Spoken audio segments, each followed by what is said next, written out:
I welcome you all on this profound journey to the wisdom of Seneca, a Roman Stoic philosopher. Lucius Annaeus Seneca, born around 4 BCE in Cordoba, who later on became a prominent advisor to Emperor Nero, but best known for his philosophical writings and some of his famous works including letters to Lucilius on Providence, which we will be discussing today, and on the shortness of life, both emphasizing Stoic principles like self-control, the impermanence of life, and the pursuit of value. Obviously, there are plenty of other works too, but without wasting any more time, let's get started.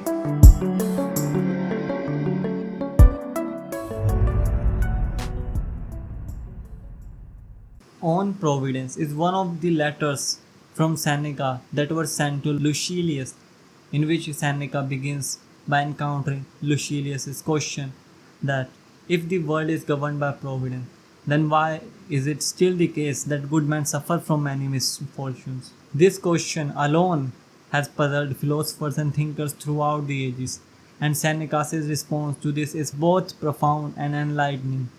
He begins by asserting that the universe is governed by a divine reason, a sort of rational order that we as limited beings might not always comprehend. He wrote, "The universe as we know is governed by providence. This provides order and structure to everything. Everything happens according to a divine plan, even if we cannot see the full picture. In the big picture, life is like a big play where everyone has their part." And Seneca tells us that just like an actor trusts the script, we should trust fate even when our roles involve suffering. Life, therefore, should be like a play in which, as long as one acts well, the applause of the audience is not important. It is more important how well the actor played his role, not how long. According to Seneca, challenges and hardships are not punishment but opportunities for growth. He believes that adversity is essential for the development of virtue. What man of energy does not find in activity a punishment? We see wrestlers who concern themselves with physical strength, matching themselves with only the strongest opponents and requiring those who prepare them for bout to use all their strength against them.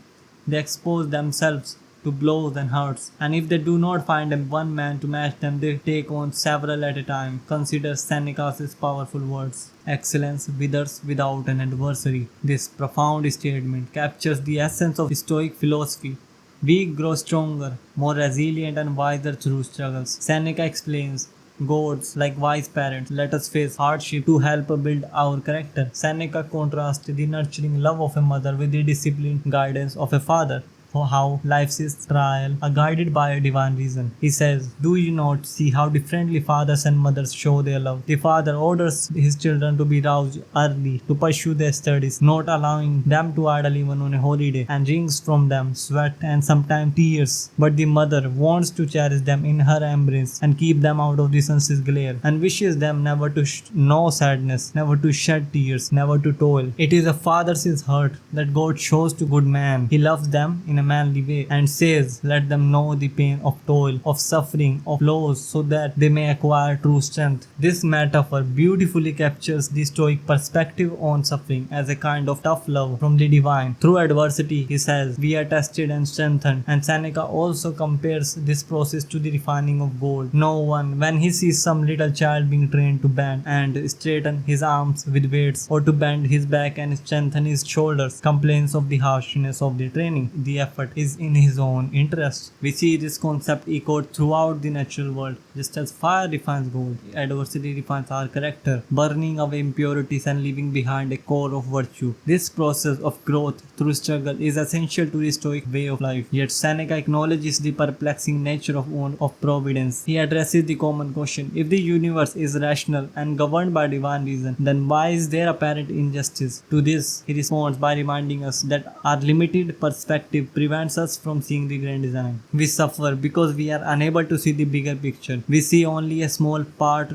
of a grand design. What we perceive as misfortune are often blessings in disguise, playing their role in a larger harmonious plan. Seneca's message is one of the profound hope and faith. He encourages us to trust in the unseen hand of Providence, to believe that all things serve a higher purpose, even when we cannot comprehend it in the moment. A good man is never afflicted with evil. Opposites do not mingle. It is the ignorant man who complains about the injustice of fate. This statement challenges us to redefine our understanding of good and evil, and according to Seneca, a truly good person cannot be harmed by external circumstances because their virtue remains intact, and that it is the strength of our character, not the absence of hardship, that defines our goodness. Now, as we conclude, let us carry with us the light of his wisdom, and in our lives, let us embrace challenges, trust in the greater order, and strive to cultivate virtue, knowing that each difficulty is an opportunity for growth. Thank you for joining us on this exploration of ancient wisdom.